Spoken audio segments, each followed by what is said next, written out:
மேற்கு தொடர்ச்சி மலை காடுகளில் இருக்கிற ஆயிரக்கணக்கான கிராமங்களுடைய மக்கள் பேசிக்கொள்வது சோத்துல வந்து மோரை கலந்து விஷம் வச்சு கொண்டுட்டாங்க, அதுதான் உண்மை அப்படிங்கிற ஒரு தரப்பினரும், எதிர்த்தாக்குதலில் அவர்கள் நடத்தி இருந்தால் நிச்சயமாக ஒரு குறைந்தது ஒரு 10 அதிரடிப்படை என்று சொல்லக்கூடிய அட்டுழிய படையினரை துவம்சம் செய்திருப்பார்கள்.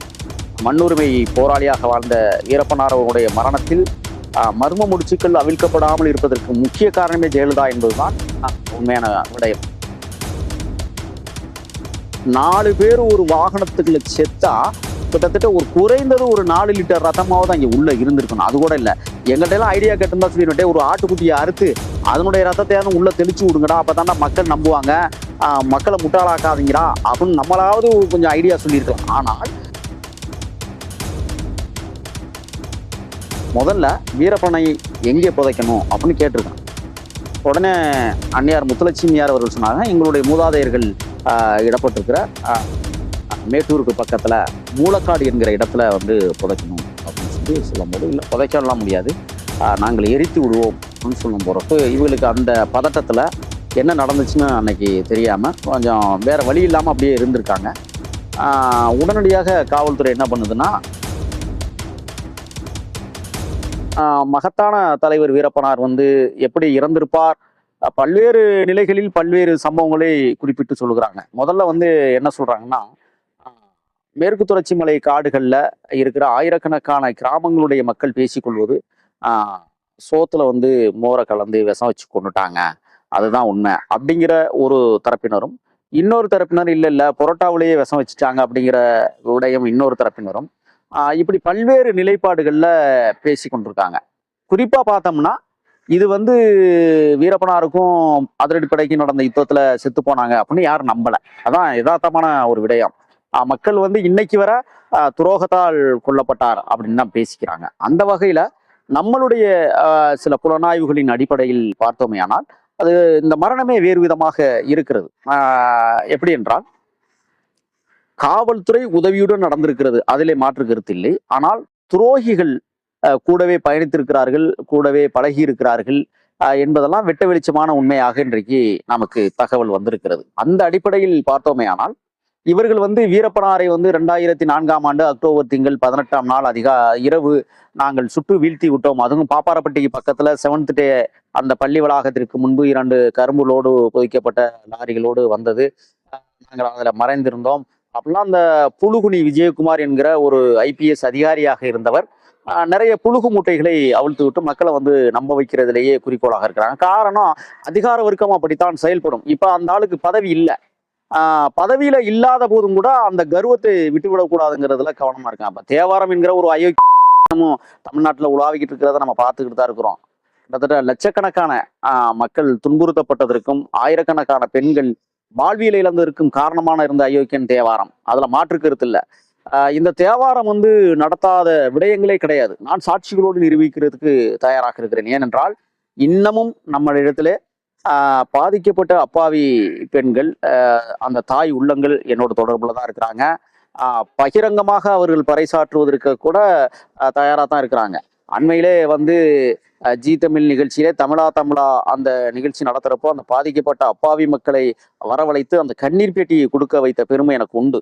இதை பெருமையோடு சொல்ல காரணம், யாராலும் அது போன்ற நிகழ்வுகளை உருவாக்குவதற்கு துணை நிற்க மாட்டார்கள். நாம் துணை நின்றோம் அந்த தொலைக்காட்சிக்கு. அந்த அடிப்படையில் பார்த்தோமே ஆனால் சேலம் மாவட்டம், கொளத்தூர் வட்டம், மேட்டூர் தாலுகா பகுதிகளில் வாழ்கிற பெரியதண்டா மக்கள் எவ்வளவு தூரம் சிரமப்பட்டார்கள். சின்னதண்டா, நாயக்கன் தண்டா, நீதிபுரம் போன்ற பகுதிகளில் பல்வேறு பெண்கள் வந்து மிகப்பெரிய அச்சுறுத்தலுக்கும் மிகப்பெரிய வாழ்விலை இழப்பதற்குமான காரணமாக இருந்தவன் இந்த அயோக்கியன் தேவாரம் என்கிற ஒரு அப்படித்தான் நான் பேச முடியும்.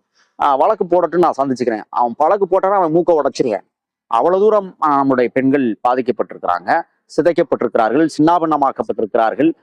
இதற்கெல்லாம் இவனுக்கெல்லாம் எதுக்கு அதிகார வர்க்க பதவி என்பதே தெரியும். இன்னைக்கு வர ஐபிஎஸ் வெக்கமா இல்லை, அவனுக்கெல்லாம் துப்பு இல்லை. கயிறு வேணா தர்றோம், எங்க தாய்மார்கள் அறுத்த தாலி கயிறுகள் இன்றும் எச்சம் இடுகாட்டில் கிடக்கிறது, எடுத்துக்கொண்டாந்து தர்றோம், ஒட்டுமொத்தமா முடிச்சு போட்டு தர்றேன், ஒட்டுமொத்தமா எங்கன்னா ஒரு இடத்துல நிக்க வச்சு அவனை தூக்குல ஏத்துறதுதான் சரியான தன்மையாக இருக்க முடியும் என்பது என்னுடைய ஆழ்ந்த கருத்தாக நான் இதை இந்த இடத்துல நான் பதிவு செய்ய கடமைப்பட்டிருக்கேன். குறிப்பாக இப்ப வீரப்பனாருடைய மரணம், இந்த விஜயகுமார் என்கிற ஒரு ஐபிஎஸ் அதிகாரி புழுகுனி மூட்டை என்றுதான் நான் தொடர்ந்து பேசி வருகிறேன். அண்ட புழுகு ஆகாச புழுகுக்கு வல்லவன்.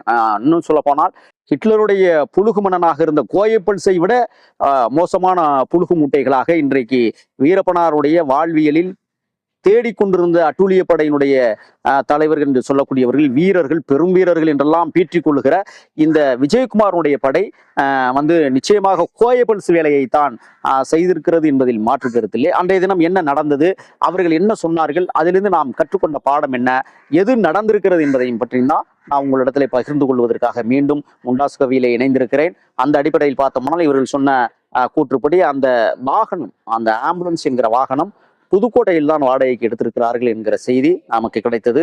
புதுக்கோட்டையில் தான் இன்னமும் அந்த வாகனம் நிறுத்தப்பட்டிருக்கிறது. அதுவும் குறிப்பாக அதிரடிப்படை முகாமிலே தான் அந்த வாகனம் இன்றளவும் இத்து போய் கிடக்கிறது, நிறுத்தப்பட்டிருக்கிறது.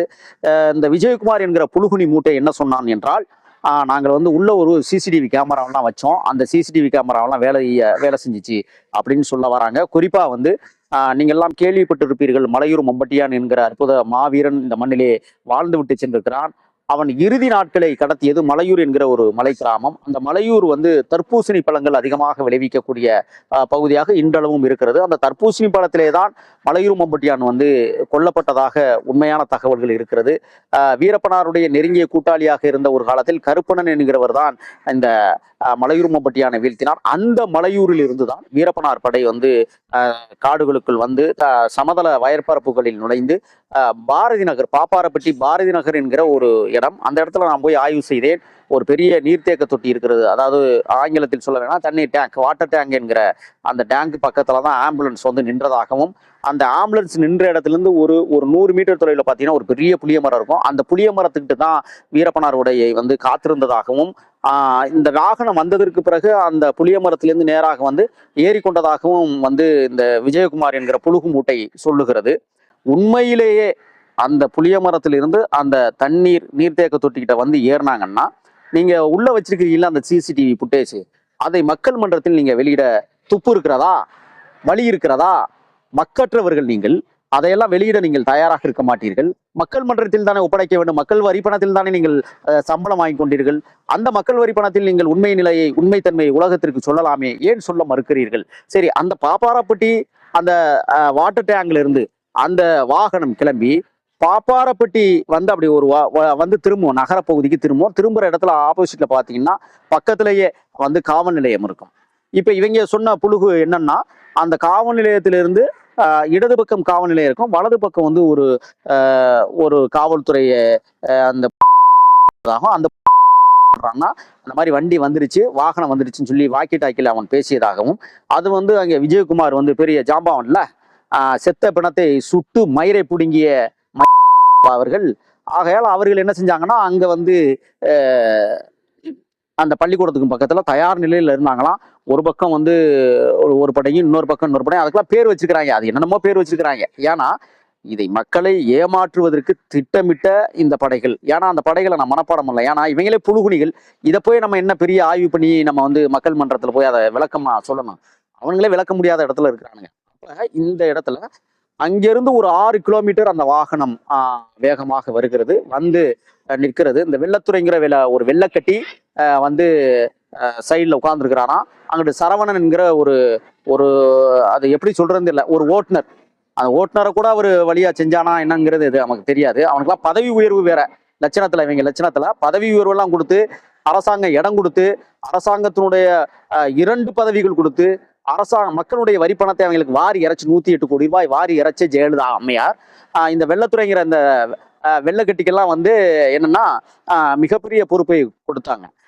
இப்ப இதுல என்னன்னா, இந்த டிரைவர் சரவணங்கிறவன் என்ன செய்யறான்னா, ஓட்டிக்கிட்டு வரும்போதே நிறுத்தின உடனே எந்திரிச்சு ஓடி போயிட்டாரான். அந்த வலதுபுறம் இருந்த இந்த வெள்ளத்துறைங்கிற வெள்ளக்கட்டி குதிச்சு ஜம்ப் பண்ணி ஓடிடுச்சான். டேய் முட்டா பயலுகளா, உள்ள இருக்கிற 4 பேர்ல 3 பேர் மிக தீவிரமான போர் யுக்திகளை கையாண்டவர்கள். முதல்ல வீரப்பனார், 2வது சேத்துக்குழியார், 3வது சந்திரன். சேதுமணிங்கிறவன் ஒரு அப்பாவி, அவனுக்கு ஆயுதம் பிரயோகம்லாம் செய்ய தெரியாது, அது எனக்கு நல்லாவே தெரியும். ஏன்னா அவன் தமிழ்நாடு விடுதலை இயக்கம் என்கிற ஒரு இயக்கத்துல இருந்துகிட்டு அது பகுதி நேரமா அந்த பகுதியில் அப்படி சுத்தி இருந்துக்கிட்டு கட்ட பஞ்சாயத்து பண்ணிட்டு அது ஏதோ ஒரு சில தவறுகள் பண்ணதுனால அந்த காவல் நிலையத்துல அவன் மீது வழக்கு போட்டதுனால அவனை தேடி காவல்துறை தெரிஞ்சுக்கிட்டு இருக்கும்போது இவன் கேரளாவுக்கு தப்பிச்சு ஓடி அங்க போய் ஏதோ மண்ணு வெட்டுற வேலையெல்லாம் செஞ்சு முடிச்சுட்டு அதுக்கப்புறம் வந்து சில பெரும் போராளிகள்னு சொல்லக்கூடிய இந்த தமிழ்நாட்டுல தலைமறை வாழ்க்கை நடத்தியவங்கன்னு சொல்லக்கூடிய சில பேர் வந்து என்ன செய்யறாங்க, அவனை கொண்டே பாதுகாப்பா வீரப்பன்ட்ட விடுறாங்க. வீரப்பன்ட்ட இருந்தவன் அவனுக்கு துப்பாக்கி பயிற்சியோ அவனுக்கு ஆயுத பயிற்சியோ அல்லது மற்ற நுணுக்க பயிற்சியோ எதுவுமே கிடையாது.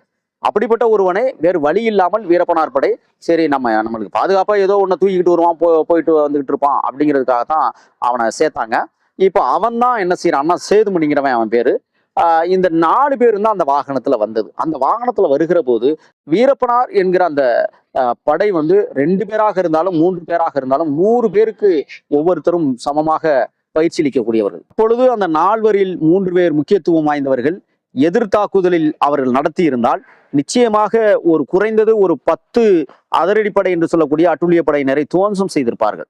10 பேராவது அவங்க சுட்டு கொண்டுட்டு தான் செத்திருப்பாங்களே ஒழிய சும்மாலாம் செத்திருக்க வாய்ப்பே இல்லை. இப்படிப்பட்ட ஒரு சூழல்ல தான் இவங்க வந்து சுட்டு வீழ்த்தியதாக சொல்லப்படுகிறார்கள். ஆனா அண்டப்புழுகுகளே 4 பேர் ஒரு வாகனத்துக்குள்ள செத்தா கிட்டத்தட்ட ஒரு குறைந்தது ஒரு 4 லிட்டர் ரத்தமாவது அங்கே உள்ள இருந்திருக்கணும். அது கூட இல்லை. எங்கள்கிட்ட எல்லாம் ஐடியா கேட்டிருந்தா சொல்லிட்டு ஒரு ஆட்டுக்குட்டியை அறுத்து அதனுடைய ரத்தத்தையாவது உள்ள தெளிச்சு விடுங்கடா, அப்பதான்டா மக்கள் நம்புவாங்க, மக்களை முட்டாளாக்காதீங்கடா அப்படின்னு நம்மளாவது கொஞ்சம் ஐடியா சொல்லியிருக்கலாம். ஆனால் இவர்கள் அதையெல்லாம் செய்ய மறுக்காமல் 4 பேரை உள்ள சுட்டு போட்டோம், 4 பேரும் செத்துக்குங்க. நான் சொல்றேன், 4 பேரை சுட்டிங்கல்ல, 4 பேர் செத்தாங்கல்ல, துருதுருச்சு செத்துருப்பாங்களா இல்லையா? எங்க நீங்க அந்த வாகனத்தில் வைத்த சிசிடிவி புட்டேஜை இந்த தமிழக மக்களிடம் அல்லது தமிழ் மக்களிடம் நீங்க வெளியிட தயாரா, காட்டுவதற்கு தயாரா? நீங்க சரியான ஆத்தாவுக்கு அப்பனுக்கும் பிறந்திருந்தா இதை வெளியிடுங்க பார்ப்போம். துப்பு இருக்கிறதா உங்களுக்கு? ஏன்னா அது பொய் என்பது உங்களுக்கும் தெரியும் எங்களுக்கும் தெரியும், அதனால நீங்க அதை வெளியிட மாட்டீங்க. ஆக இது பாப்பாரப்பட்டியில் அது என்ன சொன்னாங்க, அந்த 10 மணிக்கு வர்ற தொடர் வண்டி, அதாவது பெங்களூர்ல இருந்து சேலம் போற அந்த தொடர் வண்டியே நிறுத்தி வச்சிருந்தாங்களா இவங்க வந்து அங்க சுடுவதற்காக. நான் கேட்கிறேன், மத்திய அரசின் கீழ் இயங்கக்கூடிய ஒரு துறை ரயில்வே துறை, அந்த வண்டியே நிறுத்தி வச்சிருந்தோம் சொல்லியெல்லாம் நீங்க கதை கட்டுனீங்க. அந்த ட்ரெயின் போனதுக்கு பிறகு லாரி எல்லாம் அவுழ்த்து விட்டோம்னு சொன்னீங்க. ஏகப்பட்ட அதே மாதிரி பிரேத பரிசோதனை செஞ்சீங்க, கொண்டே தருமபுரி மருத்துவமனையில பிரேத பரிசோதனை செஞ்சீங்க.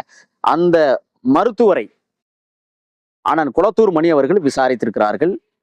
பல்வேறு தரப்பினர் அவர்களை போய் பார்த்திருக்கிறார்கள். அத்தனையும் பொய் என்று அந்த மருத்துவர்கள் சொல்லக்கூடிய நிலைமைக்கு இன்றைக்கு வந்திருக்கிறார்கள். அந்த மருத்துவர்கள் உண்மையிலேயே சொல்லுகிறேன், இப்பொழுதாவது அவர்கள் வந்து உண்மையை உலகத்திற்கு சொல்ல வேண்டும். அந்த மருத்துவனுடைய கடமை, தலையாய பொறுப்பு, அவர்கள் அதை செய்ய வேண்டும். அதை செய்ய அவர்கள் தவறுவார்கள் ஆனால் உங்களுடைய வம்சாவளி முதற்கொண்டு நீங்கள் மிகப்பெரிய இழப்பை இழப்பீர்கள் என்பதுதான் எங்களுடைய சாபமாக இருக்கிறது. அதே மாதிரி இந்த புலுகுமூட்டை விஜயகுமார் அவர்கள் மிகப்பெரிய நாடகத்தை எழுதி அதற்கு பிறகு பார்த்தீங்கன்னா ஒரு புத்தகத்தை எழுதி அதற்கு பிறகு மொட்டை போடுவதற்காக பண்ணாரியம்மன் கோயிலுக்கு போய், டேய் பண்ணாரி வந்து உன்னை மொட்டை போட சொல்லிச்சா? பண்ணாரியம்மனை வணங்காத நாளே கிடையாது வீரப்பனார். உன்னை காப்பாற்றிய பண்ணாரி வீரப்பனாரை ஏன் காப்பாற்றவில்லை என்கிற கேள்வியை நாங்கள் வைக்க முன் விரும்புகிறோம். ஏன்னா நீ நினைச்சதை சாதிச்சுன்னு சொல்லி மொட்டையடிச்சு இல்ல, வீரப்பனார் நினைச்சதை சாதிப்பதற்கு தினந்தோறும் வணங்குவாரே, அதை பற்றி என்ன சொல்ல முடியும்? ஆக இப்படிப்பட்ட ஒரு பாத்தீங்கன்னா அந்த தாக்குதல்ல 367 தோட்டாக்கள் அந்த வாகனத்தில் பாய்ச்சப்பட்டிருக்கிறது. ஆனால் இதுவரை வீரப்பனாருக்கு நெத்தியில காட்டினீங்க, உடம்புல இருக்கிற குண்டுகளை காட்டினீங்களா? சேத்துக்குழியார் இறந்து கிடந்தார், எங்கேயாவது ஒரு தோட்டம் அடிச்சு அவருடைய இதை நீங்க காட்டினீங்களா? மண்டை அடித்து நொறுக்கப்பட்டு மண்டையை சிதைத்திருக்கிறீர்கள், அதுதான் தெரிஞ்சது எங்க கண்ணுகளுக்கு. சேதுமணியை காட்டினீங்களா? முகத்தை மட்டும் காட்டினீங்க. அதே மாதிரி சந்திரனை காட்டினீங்களா? அவருடைய முகத்தை மட்டும் காட்டினீங்க. ஏன்னா நீங்கள் செய்தது எல்லாமே அட்டர் பிராடாக இருக்கிற காரணத்தால் மக்களிடம் எந்த விதமான உண்மைகளையும் சொல்ல இன்றளவும் நீங்கள் மறுத்து கொண்டிருக்கிறீர்கள். உங்களுடைய வம்சாவளி இந்த மிகப்பெரிய இந்த துரோகத்தை செய்த உங்கள் குடும்பம் வீணாகிவிடும் என்பதிலே மாற்று கருத்தில்லை. உங்க வம்சமே வீணாகும் என்பதை எங்களுடைய சாபமாக இருக்கிறது. ஏன்னா அந்த சாபத்தின் மேலெல்லாம் எங்களுக்கு நம்பிக்கை இல்லை. இருந்தாலும் சொல்கிறேன், ஆத்திரத்தில் நீங்கள் செய்த அட்டூழியங்கள், நீங்கள் செய்த பிராடுகள். ஆனா இப்ப நான் சொல்றேன், இந்த விஜயகுமார் மீதோ அல்லது இந்த வெள்ளத்துறை மீதோ அந்த சரவணன் மீதோ அதை சுற்றி நின்று தாக்குதல் நடத்தியவர்கள் மீதோ நான் பரிதாபப்படுகிறோம். ஏனென்றால் இவர்கள் வெறும் கையாளிகள். இவர்கள் ஒன்றுமே செய்யவில்லை. செய்தவர்கள் எல்லாம் வெளியில் இருக்கிறார்கள், மௌனமாய் இருக்கிறார்கள். அந்த சண்டாளர்களுடைய குடும்பம் சிதைந்து விடும், அந்த குடும்பங்கள் படும் மோசமாக மாறிவிடும். அவ்வளவு அரக்கத்தனமாக ஒரு வேலையை அவர்கள் உள்ளிருந்து செய்திருக்கிறார்கள். ராமலிங்கம் என்கிற ஒரு இன்ஸ்பெக்டர் மூல காரணமாக இதை செயலாற்றி இருக்கிறான் என்கிற தகவல் இருக்கிறது. இதையெல்லாம் தாண்டி பாட்டாளி மக்கள் கட்சியை சேர்ந்த கோகா மணி அவர்களுடைய தூரத்து உறவினராக இருந்த தேவராஜ் என்கிறவன் தான் இந்த வீரப்பனாருக்கும் இந்த உளவு பிரிவுக்கும் தொடர்பாளராக இருந்திருக்கிறான். உளவு பிரிவு என்ன அசைன்மெண்டை கொடுக்கிறதோ அதை செய்வதற்கு இவன் தான் சதித்திட்டம் தீட்டியிருக்கிறான் என்கிற தகவல் முழுவதுமாக நாங்கள் எடுத்து விட்டோம். இந்த தேவராஜ் என்கிறவன் தான் முழுக்க முழுக்க இந்த மரணத்திற்கு பின்னணியில் இருந்து செயலாற்றியவன். குறிப்பாக நான் சொல்கிறேன், தருமபுரி மாவட்டத்தினுடைய நக்சல்பாரி அமைப்புடைய மாபெரும் தலைவராக இருக்கிற வேடியப்பன் அவர்கள் வீரப்பனாரை கடைசி 10 நாட்களுக்கு முன்பு வரை சந்திக்கிறார். ஆனால் அந்த சந்திப்பு முடிந்ததற்கு பிறகு வேடியப்பன் அவர்கள் பல பேரை கூட்டி நான் சேர்த்து விடுகிறேன் என்று சொன்னார். அதற்கு வேலைகள் நடந்து கொண்டிருந்த நேரத்தில் தான் இந்த தேவராஜ் என்கிற இந்த அயோக்கியன் தான் வேடியப்பனை காட்டுக்குள் வரவிடாமல் வீரப்பனாரிடத்திலும் இல்லாதது பொல்லாததையும் சொல்லி கொடுத்து வேடியப்பன் ஒரு ஆள் காட்டி வேடியப்பன் ஒரு காவல்துறையினுடைய உளவாளி என்று சொல்லி வீரப்பனாரிடத்திலே தன்னுடைய மனநிலையை மாற்றம் செய்தவன் இந்த தேவராஜ் தான். ஏனென்றால் இந்த தேவராஜ் வீரப்பனாருக்கு ஒரு நெருங்கிய உறவினரும் கூட. அந்த அடிப்படையில் தான் அவர் நம்பி வேடியப்பனை இறுதி வரை வனத்திற்குள் செல்ல விடாமல் கடைசி 10 நாட்களுக்குள் காரியத்தை கச்சிதமாக முடிப்பதற்கு கையாளாக இருந்து அந்த கோயந்தப்பாடி கிராமத்தில் இருந்து வேலை செய்தவன் என்பதிலே மாற்று கருத்திலே உறுதியாக அடித்து சொல்லுவேன். 100% அல்ல, 1000% இந்த தேவராஜின் மூலமாகத்தான் இவர்கள் பெருமளவு காய் நகர்த்திருக்கிறார்கள். பொதுவாக செந்தாமரை கண்ணன் போன்றவர்கள் எல்லாம் இவர்களை நம்பிதான் ஒரு களத்திலே அவங்க நின்று கொண்டிருப்பதை நம்மால் உணர முடிகிறது, அறிய முடிகிறது. இந்த தேவராஜ் தான் மூல காரணமாக இருந்திருக்கிறான். இந்த தேவராஜும் உள்ளே இருந்த சேதுமணியும் நெருங்கிய நண்பர்களாகிறார்கள். சேதுமணி பீடி குடிக்கக்கூடியவன். அவனுக்கு என்ன தேவைப்படுகிறதோ அவன் இந்த தேவராஜிடம் சொல்லிதான் அனுப்பி விடுவது வழக்கம். தேவராஜ் தான் அதற்கு தேவையான பொருட்களை வாங்கி கொண்டு உள்ளே கொடுத்தவன். ஆகையால் தேவராஜின் மூலமாகத்தான் பலமுறை முயற்சி எடுத்திருக்கிறார்கள். தேவராஜ் தான் இப்பொழுது கனகச்சிதமாக வேலையை ஒகனைக்களுக்கு பக்கத்திலே இந்த வேலையை கச்சிதமாக செய்து முடிக்கிறான். நிச்சயமாக வீரப்பனாரை வீழ்த்தி விடலாம் என்கிற நம்பிக்கை வந்ததற்கு பிறகுதான் வீரப்பனார் படை காடுகளுக்குள் சில காலம் அப்படியே சமைக்காமலேயே தலைமறைவாக, ஏனென்றால் அந்த காலங்களில் பணங்கள் கொஞ்சம் கூடுதலாக இருந்த காரணத்தால் சமைப்பதற்கு நேரமில்லாமல் இருந்த காரணத்தாலும் காசு கொடுத்து பொருள்களை உள்ளே வரவழைப்பதும் சமைத்த பொருட்களையே உள்ளே வரவழைப்பதுமான வேலைகளை செய்து கொண்டிருந்தார்கள். இதில் நான் ஏற்கனவே குறிப்பிட்டதை போல சரஸ்வதி என்கிற மாத்துப்புரியான் கரையை சேர்ந்த ஒரு பெண்ணும் மாதேஷ் என்கிற அதே கரையை சேர்ந்த பெண்ணும் இவர்கள் இருவரும் வீரப்பனாருடைய தூரத்து பங்காளிகள். இவர்கள் இருவரும் தான் தேவராஜோடு இணைந்து செயல்பட்டார்கள். இந்த மூவரும் சேர்ந்துதான் ஒரு மிகப்பெரிய படுபாதக செயலை குளத்தூர் இன்ஸ்பெக்டராக இருந்த ராமலிங்கத்திடம் இதை விலைபேசி கச்சிதமாக முடிப்பதற்கான வேலை திட்டத்தை உருவாக்கினார்கள். இது இவர்கள் சொன்ன விடயமாக இருந்தாலும், மக்கள் பேசிக்கொள்ளுகிற விடயமாக இருந்தாலும் ஆணித்தரமாக உறுதியாக நான் சொல்லுவேன், தேவராசு தான் இதற்கு மூல காரணம். இந்த சேதுமணி தான் உள்ளே இருந்து வேலை செய்தவன். இந்த சேதுமணி செய்த வேலையும் தேவராசு செய்த வேலையும் மகத்தான அந்த மாபெரும் 3 போராளிகளுடைய மரணத்திற்கு விதை போட்டது என்றே நான் ஆணித்தரமாக சொல்ல முடியும். இன்னும் பிறகு ஒரு நாட்களில் இந்த மரணம் தத்ரூபமாக எந்த இடத்தில் நடந்தது, எப்படி இவர்கள் அதை முன்னெடுத்து சென்றார்கள், எப்படி காவல்துறைக்கு பக்கபலமாக இருந்தார்கள் என்பதெல்லாம் சில ஆய்வுகளை நாங்கள் மேற்கொண்டிருக்கிறோம். அது மட்டுமல்ல, ஆய்வை செய்து கொண்டும் இருக்கிறோம். இந்த விரைவில் அதற்கான அறிக்கைகளை நாங்கள் உங்கள் மத்தியில், மக்கள் மத்தியில் பகிரங்கமாக வெளியிடுவதற்கான வேலைகளை செய்து கொண்டிருக்கிறோம். அந்த திட்டம் விரைவில் ஒரு முடிவுக்கு வரும்.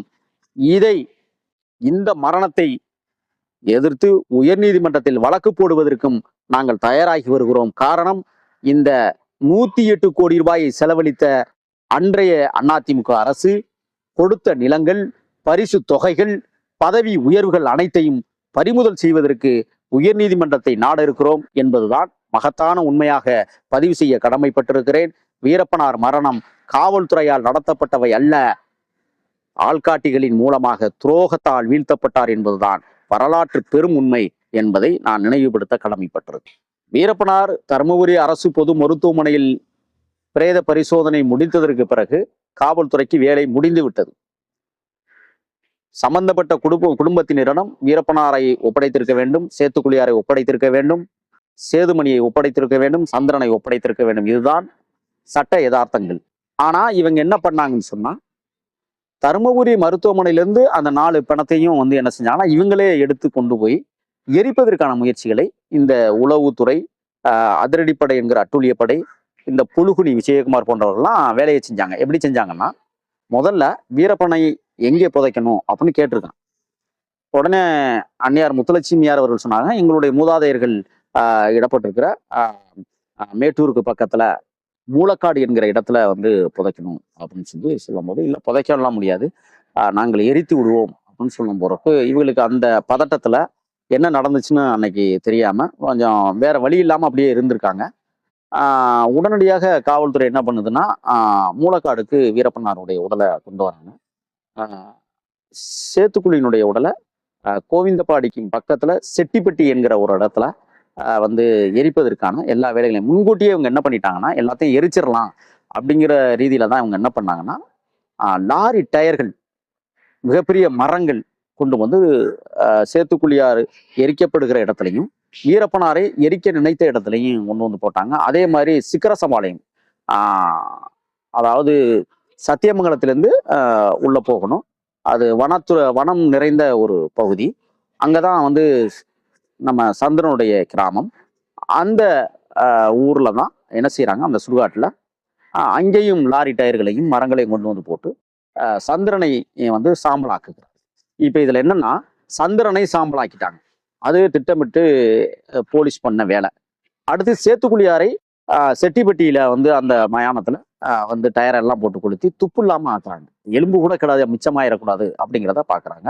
அதே மாதிரி சேதுமணி அந்த பெண்ணாடம் பக்கத்துல சொல்றாங்க, அவங்க ஒரு ஜெயங்கொண்டத்துக்கு பக்கத்துல, அங்க வந்து அவனுடைய உடலையும் அதே மாதிரி சாம்பலாக்கிடுறாங்க. அவங்க உறவினர்களுடைய அவங்களுடைய குடும்பத்துல கூட சேதுமணியை ஒப்படைக்கல. அதே போல் மகத்தான மண்ணுரிமை தலைவர் வீரப்பனாரையும் வந்து எலும்பு கூட மிச்சம் இல்லாம எரிச்சிடணும் அப்படின்னு சொல்லி எல்லாம் தயார் நிலைப்படுத்தி வச்சிருக்கிற நேரத்துலதான் 2009க்கு பிறகு நாம் தமிழர் கட்சியில் இணைந்த தடா சந்திரசேகரன் 2004 மிகப்பெரிய மூத்த வழக்கறிஞர். அந்த வழக்கறிஞர் உடனடியாக சென்னையிலிருந்து மேட்டூர் போய், மேட்டூர்ல இருந்து மூலக்காடு போய் சட்ட விதிகளின்படி இந்த பிணத்தை எரிப்பதா புதைப்பதா என்பது அவரவர் குல வழக்கப்படி வீட்டு உரிமையாளர்கள் தான் அந்த பொறுப்பேற்க முடியும், வீட்டினுடைய உறவினர்கள் தான் பொறுப்பேற்க முடியுமே ஒழிய இதில் காவல்துறைக்கு எந்த விதமான தொடர்பும் இல்லை, சம்பந்தமும் இல்லை என்று எடுத்து பேசுகிறார். அப்பொழுது உயர் அதிகாரிகள் அங்கே இருந்து கொண்டு இல்லை இல்லை எரிப்பதுதான் அப்படின்னா, ஏண்டா நீங்கெல்லாம் உண்மையிலேயே சட்டம் படிச்சுட்டு வந்து போலீஸ் வேலைக்கு வந்தீங்களா, இல்ல சட்டம் தெரியாம வேலைக்கு வந்தீங்களான்னு தெரியல. ஒரு மனிதன் குற்றவாளி என்றால் உங்களுடைய பார்வையில் அவர் குற்றவாளி இல்லை என்பதை நான் ஆணித்தரமாக சொல்ல முடியும். ஏனென்றால் எந்த நீதிமன்றமும் வீரப்பனார் குற்றவாளி என்று ஜெயலலிதாவைக்கு போல தீர்ப்பு சொல்லவில்லை. ஜெயலலிதா குற்றவாளி என்று தீர்ப்பு சொல்லப்பட்டு சிறையிலே அடைக்கப்பட்டிருந்தவர். ஆனால் வீரப்பனார் அவர்கள் மீது போடப்பட்ட வழக்குகள் ஏராளமாக இருந்தாலும் எந்த வழக்கிலும் இவன் குற்றவாளி என்று எந்த நீதிமன்றமும் தீர்ப்பு சொல்லாத போது அவர் குற்றவாளி இல்லை, விசாரணை ஒரு கைதியாகத்தான் இருக்க முடியும், அல்லது விசாரணை மனிதராகத்தான் உலாவ முடியுமே ஒழிய, ஆனால் இவர்கள் குற்றவாளி என்ற ஒரு தோரணையை தொடர்ந்து உருவாக்கி வருவதில் ஏனென்றால் அதிகார வர்க்கம் அப்படித்தான் செயல்படும். அந்த வகையில் தடா சந்திரசேகரன் அவர்களும் அண்ணன் குளத்தூர் மணியண்ணன் அவர்களும் வீரப்பனாருடைய மனைவி முத்துலட்சுமி அவர்களும் தொடர்ந்து அங்கே இருந்து புதைப்பதுதான் எங்களுடைய வழக்கம், எரிப்பது எங்களுடைய வழக்கம் அல்ல என்று வாதிட்டார்கள், போராடினார்கள். அங்கே பிறகு அதிகார வர்க்கம் சற்று விலகியே நின்றது. அதற்கு பிறகுதான் கொண்டு வரப்பட்ட டயர்களும் மரங்களும் புறந்தள்ளப்பட்டு வீரப்பனாரை மூலக்காட்டில், வீரப்பனாருடைய அண்ணன் மாதையன் அவர்களுடைய மனைவி பிறந்தது அந்த மூலக்காட்டில்தான். அவர்கள் அந்த வீரப்பனாருடைய அண்ணன் மனைவியினுடைய மூதாதையர்கள் எல்லோரும் அங்குதான் புதைக்கப்பட்டார்கள். அங்குதான் இன்றைக்கும் கல்லறைகள் இருக்கிறது.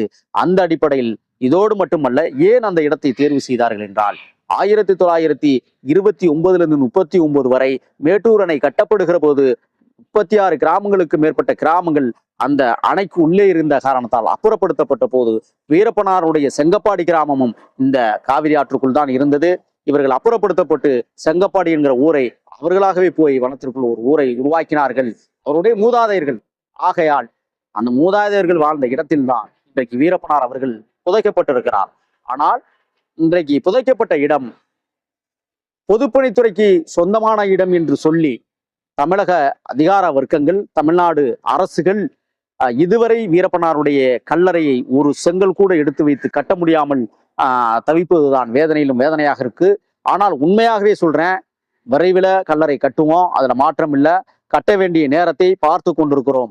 கட்டுவோம், அதில் மாற்றமே இல்லை. உறுதியாக எழுப்புவோம் வீரப்பனாருடைய மாபெரும் கல்லறையை.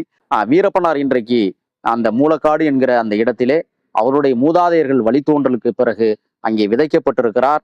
நீங்கள் அவருடைய கல்லறைக்கு மேற்கு புறமாக பார்த்தீர்களேயானால் வீரப்பனாருடைய அண்ணன் மாதையினுடைய மகன் மணி அவர் வழக்கறிஞராக படித்தவர். அதுவும் அவருடைய திட்டமிட்ட படுகொலை தான் என்று நான் குற்றம் சாட்டுகிறேன். அவரை ஒரு விபத்தில் இறந்து விட்டதாக காவல்துறை வட்டாரங்கள் அறிவித்தது அன்றைக்கு. அவர் மேற்கு புறமாக புதைக்கப்பட்டிருக்கிறார். அதற்கு மேற்கு புறமாக வீரப்பனாருடைய அண்ணன் மனைவி மாதையன் மனைவி அவருடைய உறவினர்கள் புதைக்கப்பட்டிருக்கிறார்கள். இப்பொழுது பார்த்தோமேயானால் ஒரு 10 நாட்களுக்கு முன்பு வரை உள்ள தகவல் நான் போய் பார்த்தது, வீரப்பனாருடைய கல்லறைக்கு கிழக்கு பக்கமாக வீரப்பனாருடைய அண்ணன் மாதையன் அவர்கள் புதைக்கப்பட்டிருக்கிறார். அண்மையிலே நான் விசாரித்து தெரிந்து கொண்டேன், வீரப்பனாருடைய அண்ணன் மனைவி அண்மையிலே தான் இறந்திருக்கிறார் 2 மாத காலத்திற்கு முன்பாக. அவருடைய கல்லறையும் வீரப்பனாருடைய அண்ணன் மாதையனுடைய கல்லறைக்கு கிழக்கு பக்கமாக இன்றைக்கு புதைத்திருக்கிறார்கள். நெடுகளும் பார்த்தோமேனால் ஒரு 6 கல்லறைகள் இன்றைக்கு இருக்கிறது. ஆனால் அந்த 6 கல்லறைகளில் 4 கல்லறைகள் மண் முகடுகளால் மட்டுமே மேயப்பட்டிருக்கிறது. ஆனால் அதே பொதுப்பணித்துறை இடத்தில் இருக்கிற மூலக்காடு கல்லறை தோட்டங்கள் புதைக்கப்பட்டிருக்கிற மாமனிதர்களுடைய கல்லறைகள் அனைத்தும் மணிமண்டபங்களாக காட்சியளிக்கிறது. அதுவும் பொதுப்பணித்துறை இடத்திற்குள் தான் இருக்கிறது. ஆனால் அதுவாவது மற்ற கல்லறைகளாவது ஆற்று நீர் வந்து பிடிப்பு பகுதியிலே இருக்கிறது. காவிரி தண்ணீர் பிடிக்கிற இடத்திலேயே கல்லறைகள் இருக்கிறது. ஆனால் வீரப்பனார் புதைக்கப்பட்டிருக்கிற இடத்திற்கு எப்பொழுதுமே காவிரி ஆற்று தண்ணீர் வர வாய்ப்பே இல்லை. ஒருவேளை 200 TMC நிரம்பினால் மட்டுமே இவருடைய கல்லறையை வந்து தொட்டு பார்க்கும்.